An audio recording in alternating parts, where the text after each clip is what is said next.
Hello everyone. काल होता Friday. So market क्लोजिंगच्या वेळेला आपण एक चांगला ट्रेड कॅप्चर केला. जर तुम्ही बघितला की इथून एक सडन फॉलिंग झालेलं होतं. या लेवलपासून सडन फॉलिंग मिळालं होतं. पण ते फॉलिंग पण का आलं आणि कशामुळे आलं तुम्हाला सांगतो मी. इथे जर तुम्ही आधी बघितला तर प्रिव्हियसमध्ये काय झालं बघा.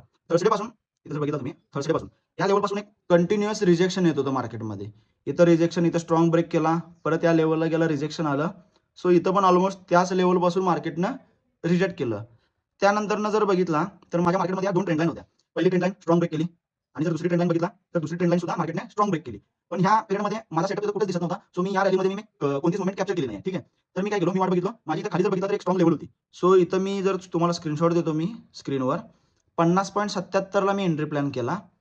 165 पिप्स मी कॅप्चर केले. ठीक आहे. त्यानंतरनं मार्केट रिव्हर्सल सुद्धा दिलं. हे बघा इथं ही कॅन्डल क्लोज झाली. त्याच्या सेकंड कॅन्डल नंतरनं मार्केटनं इथंपर्यंत रिव्हर्सल दिलं. सो मार्केटमध्ये तुम्हाला जेवढं प्रॉफिट दिसतंय, आधीच्या लेवल्स तुम्ही बघा.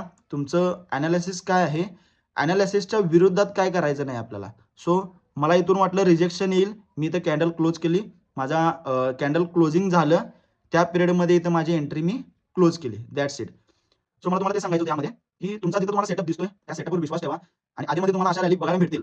सो त्या रॅलीमध्ये जर तुम्हाला सेटअप दिसला नाही तर ट्रेड करू नका. कारण त्या पिरियडमध्ये काय होतं की सडन फॉलिंग किंवा सडन रायझिंग होत राहतं मार्केटमध्ये आणि त्या कंडिशनमध्ये मार्केट रिव्हर्सल देतं नाही देतं सांगता येत नाही. सो जोपर्यंत सेटअप दिसत नाही तोपर्यंत ट्रेड प्लॅन करू नका आणि अशाच नॉलेजसाठी आणि अशाच लॉजिकसाठी फॉलो करायला विसरू नका.